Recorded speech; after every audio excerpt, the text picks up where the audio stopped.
Hello दोस्तों, मैं अंकित सिंह आप सभी लोगों का विजडम हब स्टडी पर स्वागत करता हूं।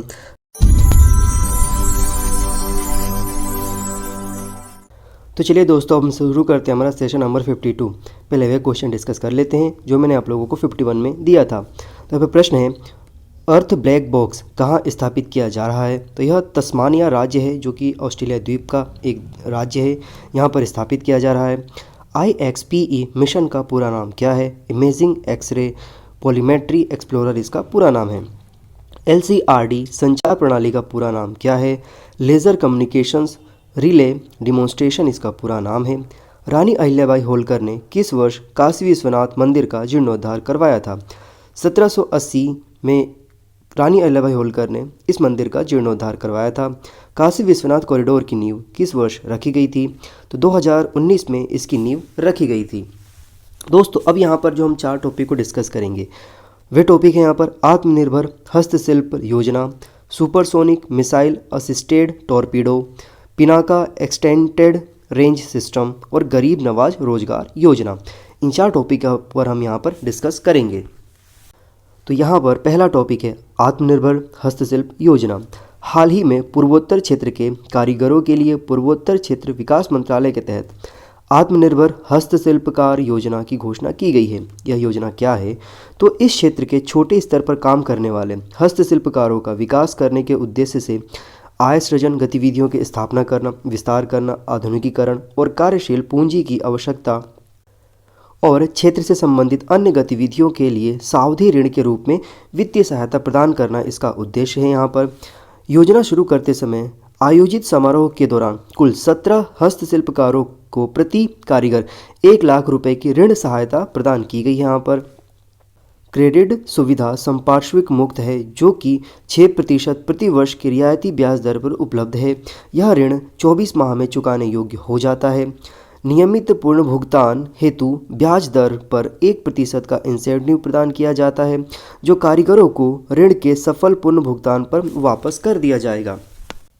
इसकी पात्रता की अगर हम बात करें तो पंजीकृत कराना होगा, वैधता योग्य होना चाहिए जो कि अभ्यास होना चाहिए शिल्पकला का, बैंक में कोई ऋण मौजूदा नहीं होना चाहिए और बैंक खाता इसके लिए होना अनिवार्य है।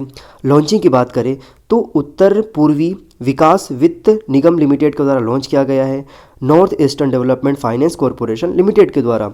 यदि हम बात करें north eastern development finance corporation limited की तो NEDFI उत्तर पूर्वी क्षेत्र में एक प्रमुख वित्तीय संस्थान है। 1995 में अपनी स्थापना के बाद से इसने एक महत्वपूर्ण रूप से 26 वर्ष से कार्यशील है। ये इन वर्षों में निगम ने 7,500 से अधिक परियोजनाओं को ऋण प्रदान किया है और पूर्वोत्तर भारत के 8 राज्यों में अपने कॉरपोरेट सामाजिक उत्तरदायित्व CSR गतिविधियों के माध्यम से कई विकास पहल भी की है इसने। अगला टॉपिक यहाँ पर सुपरसोनिक मिसाइल असिस्टेड टॉर्पीडो। हाल ही में रक्षा अनुसंधान और विकास संगठन द्वारा विकसित supersonic missile assisted torpedo system प्रणाली का यहाँ पर उड़ीसा के व्हीलर द्वीप में सफलतापूर्वक लॉन्च किया गया है। यदि हम बात करें यहाँ पर सुपरसोनिक मिसाइल असिस्टेड टॉर्पीडो की तो यह एंटी सबमरीन वॉरफेयर संचालन हेतु light anti submarine torpedo system की मिसाइल असिस्टेड रिलीज टॉर्पीडो है। यह एक कनस्तर आधारित मिसाइल प्रणाली है। यह प्रणाली अपनी पीढ़ी की मिसाइल आधारित स्टैंड ऑफ टॉर्पीडो डिलीवरी प्रणाली है। यह प्रणाली टॉर्पीडो की पारंपरिक सीमा से कहीं अधिक एंटी सबमरीन युद्ध क्षमता बढ़ाने के लिए डिज़ाइन की गई है। प्रणाली की अगर हम बात करें तो जब एक युद्धपोत या ट्रक आधारित तटीय बैटरी से लॉन्च किया जाता है तो स्मार्ट एक नियमित सुपरसोनिक मिसाइल की तरह उड़ान भरता है। यह कम ऊंचाई या हवा में अपने अधिकांश उड़ान को युद्धपोत या एक ऊंचाई पनडुब्बी लक्ष्य पहचान प्रणाली से 2 तरफा डेटा लिंक के साथ कवर करता है और अपने उड़ान पथ को बीच में ही सही करने के लिए शत्रु पनडुब्बी की सटीक स्थिति की सूचना प्राप्त करता है। जैसे ही यह जलमग्न पनडुब्बी के काफ़ी करीब पहुंचेगा, मिसाइल जल में टॉर्पीडो प्रणाली को बाहर निकाल देता है और ऑटोमेटेड टॉर्पीडो पनडुब्बी को बाहर निकालने के लिए अपने लक्ष्य की ओर बढ़ना शुरू कर देता है। टॉर्पीडो एक शिकार के आकार का स्वचालित जल के नीचे का हथियार है जिसे पनडुब्बी सतह के जहाज या हवाई जहाज से लॉन्च किया जाता है और सतह के जहाज़ों और पनडुब्बियों में विस्फोट के लिए डिज़ाइन किया गया है। यह वरुणास्त्र पहला स्वदेशी हैवीवेट जहाज है जिससे पनडुब्बी रोधी इलेक्ट्रॉनिक टॉर्पीडो लॉन्च किया गया है। इसके महत्व की बात करें तो यह भारतीय नौसेना की रणनीतिक क्षमता की ओर अधिक मजबूती प्रदान करेगी। यह पनडुब्बी रोधी युद्ध में स्टैंड ऑफ क्षमता की दृष्टि से एक बहुत ही महत्वपूर्ण उपलब्धि है। वर्ष 2003 में स्वीकृत प्रोजेक्ट 28 वर्तमान में भारतीय नौसेना के साथ सेवारत पनडुब्बी रोधी युद्धपोतों का एक वर्ग है। इसमें INS Kamorta, INS Kadmat, INS Kiltan, INS Kavaratti शामिल है। इसमें प्रोजेक्ट 75 भारतीय नौसेना का एक कार्यक्रम है जिसमें 6 स्कॉर्पियन क्लास अटैक पनडुब्बियों INS कलवरी, खांदेरी, करंज, वेला, वागीर और वागशीर का निर्माण किया गया है। प्रोजेक्ट 75 इंडिया के अत्याधुनिक एयर इंडिपेंडेंट प्रोपल्शन सिस्टम से लैस पनडुब्बियों के स्वदेशी निर्माण की परिकल्पना की गई है, जिसका अनुमानित लागत लगभग 43,000 करोड़ रुपए रखा गया है। अगला टॉपिक है यहाँ पर पिनाका एक्सटेंडेड रेंज सिस्टम। तो हाल ही में DRDO के द्वारा Pinaka extend range multiple launch rocket system का सफलतापूर्वक परीक्षण किया गया है। इससे पहले DRDO ने supersonic missile assisted torpedo system को भी लॉन्च किया था। तो पिनाका एक्सटेंडेड रेंज सिस्टम के अगर हम बारे में बात करें तो पिनाका एक मल्टी बैरल रॉकेट लॉन्चर है। MBRL प्रणाली पर आधारित है ये, जिसका नाम शिव के धनुष के नाम पर रखा गया है, जो 44 सेकेंड की अवधि में 12 रॉकेटों का एक सैल्वो फायर करने में सक्षम है। यह नया संस्करण अपने पूर्ण संस्करण की तुलना में अधिक शक्तिशाली एवं उन्नत तकनीक से युक्त है तथा वजन में अपने पिछले संस्करण की तुलना में काफ़ी हल्का है। एक्सटेंडेड रेंज सिस्टम का नया परीक्षण 45 किलोमीटर तक की रेंज हासिल कर सकता है, जो कि भारतीय सेना के लिए एक बड़ी उपलब्धि है। सेना में सेवारत मौजूद पिनाका प्रणाली की रेंज जो है वो लगभग अभी वर्तमान में 35 से 37 किलोमीटर तक ही है। तो यह जो सिस्टम है यह काफ़ी लाभदायक साबित होगी। यहाँ पर महत्व की बात करें तो पिनाका का नया संस्करण एक स्वदेशी भारतीय हथियार प्रणाली के साथ विकसित किया गया है, जिसका विकास प्रणाली कुछ इस प्रकार से दर्शाता है कि यह एक आत्मनिर्भर भारत की तरफ इंगित करता है। पिनाका के पृष्ठभूमि की बात करें और इसके संस्करणों की तो Pinaka multi barrel rocket system का विकास DRDO द्वारा 1980 के दशक के अंत में शुरू किया गया था। इसे रूस के multi barrel rocket launcher system के विकल्प के रूप में विकसित किया गया था। वर्ष 1990 के अंत में पिनाका मार्क 1 के सफल परीक्षणों के बाद वर्ष 1999 के कारगिल युद्ध के दौरान पहली बार युद्ध के मैदान में इसका सफलतापूर्वक उपयोग किया गया था।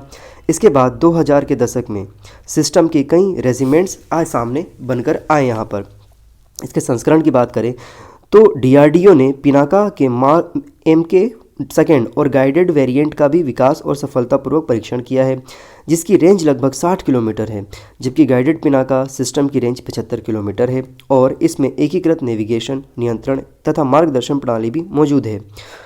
गाइडेड पिनाका मिसाइल की नेविगेशन प्रणाली को भारतीय क्षेत्रीय नेविगेशन सैटेलाइट सिस्टम द्वारा भी सहायता प्राप्त होती है। वर्ष 2020 में ओडिशा के तट से दूर चांदीपुर में एकीकृत परीक्षण रेंज में पिनाका मार्क MK1 मिसाइल के एक उन्नत संस्करण का सफलतापूर्वक परीक्षण किया गया था। दोस्तों अगला जो टॉपिक है वो है यहाँ पर गरीब नवाज रोजगार योजना। तो हाल ही में केंद्रीय अल्पसंख्यक मंत्रालय के द्वारा संसद में एक जवाब दिया गया, जिसके तहत ये बताया गया कि गरीब नवाज रोजगार योजना के तहत देश भर में अल्पसंख्यकों के लिए लगभग 371 प्रशिक्षण केंद्र खोले गए हैं। तो योजना क्या है? तो अल्पसंख्यक मामलों के मंत्रालय द्वारा वर्ष 2017 में इस योजना की शुरुआत की गई थी। इस योजना का कार्यान्वयन मौलाना आज़ाद एजुकेशन फाउंडेशन, जो कि अल्पसंख्यक मामलों के मंत्रालय के तत्वाधान में गठित एक स्वायत्त निकाय है, के द्वारा किया जाता है। इस योजना का मुख्य उद्देश्य अल्पसंख्यकों के युवाओं को कौशल आधारित रोजगार के लिए सक्षम बनाने हेतु अल्पकालीन रोजगार उन्मुख कौशल विकास पाठ्यक्रम उपलब्ध कराना है। यह योजना पैनलबद्ध कार्यक्रम कार्यान्वयन एजेंसियों के माध्यम से कौशल विकास और उद्यमिता मंत्रालय के सामान्य मानदंडों के अनुसार कार्यान्वित की जाती है। प्रोग्राम इम्प्लीमेंटेशन एजेंसीज को कुल प्रशिक्षित प्रशिक्षुओं में से न्यूनतम 70% प्रशिक्षुओं को नियुक्त करना अनिवार्य है। लाभार्थियों को अधिकतम 3 माह की मासिक छात्रवृत्ति और रोजगार मिलने के बाद नियुक्ति उपरांत अधिकतम 2 माह तक सहायता का भुगतान भी सीधे उनके खाते में किया जाता है। यदि हम बात करें यहाँ पर अल्पसंख्यक की, तो भारतीय संविधान में अल्पसंख्यक शब्द को परिभाषित नहीं किया गया है, तथापि संविधान केवल धार्मिक और भाषाई अल्पसंख्यकों को मान्यता देता है। भारत में 6 अल्पसंख्यक समुदाय हैं: जैन, पारसी, बौद्ध, ईसाई, सिख और मुस्लिम। सरकार द्वारा अधिसूचित किया गया है इन्हें। अनुच्छेद 29 के तहत इसमें प्रावधान किया गया है कि भारत के राज्य क्षेत्र या उसके किसी भाग के निवासी नागरिकों जिसकी अपनी विशेष भाषा, लिपि या संस्कृति है को उसे बनाए रखने का अधिकार होगा। यह धार्मिक अल्पसंख्यकों के साथ साथ भाषाई अल्पसंख्यकों दोनों को संरक्षण प्रदान करता है। अनुच्छेद 30 के अनुसार यहाँ पर कहा गया है कि अनुच्छेद जो है अल्पसंख्यक वर्गों को अपनी रुचि के शिक्षा संस्थानों की स्थापना और प्रशासन का अधिकार देगा। अनुच्छेद 30 के अंतर्गत यह भी संरक्षण दिया गया है कि केवल अल्पसंख्यक जो कि धार्मिक या भाषाई तक ही सीमित है। अनुच्छेद 29 की तरह यह नागरिकों को किसी भी वर्ग के लिए उपलब्ध नहीं कराएगा। फिर यहाँ पर यह बताया गया है कि अनुच्छेद 350B में मूल रूप से भारतीय संविधान में भाषाई अल्पसंख्यकों के लिए विशेष अधिकारी के संबंध में कोई प्रावधान नहीं किया गया था, लेकिन 1956 के 7वें संविधान संशोधन अधिनियम द्वारा संविधान में अनुच्छेद 350B को जोड़ा गया। इसके अनुसार भाषाई अल्पसंख्यकों के लिए एक विशेष अधिकारी होगा जिसकी नियुक्ति राष्ट्रपति द्वारा की जाएगी। विशेष अधिकारी का यह कर्तव्य होगा कि वह संविधान के अंतर्गत भाषाई अल्पसंख्यकों के लिए उपबंधित रक्षोपायों से संबंधित सभी विषयों का अन्वेषण करे। फिर यहाँ पर विविध प्रावधान किए गए हैं। उसके लिए यहाँ पर राष्ट्रीय अल्पसंख्यक आयोग अधिनियम 1992 लाया गया। राष्ट्रीय अल्पसंख्यक शैक्षणिक संस्था आयोग अधिनियम 2004 भी लाया गया। अल्पसंख्यक समुदायों के लिए कुछ अन्य योजनाएं चलाई जाती हैं, जिसमें से प्रधानमंत्री का 15 सूत्रीय कार्यक्रम है, प्रधानमंत्री जन विकास कार्यक्रम है, सीखो और कमाओ योजना है, उस्ताद योजना है, जिसके अंतर्गत यहाँ पर विकास के लिए पारंपरिक कलाओं, शिल्पों के विकास और प्रशिक्षण का उन्नयन करना है। गरीब नवाज कौशल विकास योजना है, नई मंजिल है, नई रोशनी है, बेगम हजरत महल बालिका छात्रवृत्ति भी इसके अंतर्गत लाई गई है। दोस्तों, यहाँ पर जो हमने 4 टॉपिक डिस्कस किया है उनसे संबंधित कुछ प्रश्न मैं आपसे पूछूंगा। मुझे उम्मीद है यदि आप लोगों ने इन चारों टॉपिक को ध्यानपूर्वक सुना है तो इन सभी प्रश्नों के जवाब आप कमेंट सेक्शन में आसानी से दे पाएंगे। तो यहाँ पर प्रश्न है, NEDFI की स्थापना किस वर्ष की गई थी? इसका पूरा नाम क्या है? भारत का पहला स्वदेशी हैवीवेट जहाज कौन सा है जिससे पनडुब्बी रोधी इलेक्ट्रॉनिक टॉर्पीडो लॉन्च किया जाता रहा है? प्रोजेक्ट 75 के अंतर्गत शामिल भारतीय नौसेना के कितने स्कॉर्पियन क्लास अटैक पनडुब्बियों को निर्माण किया गया है?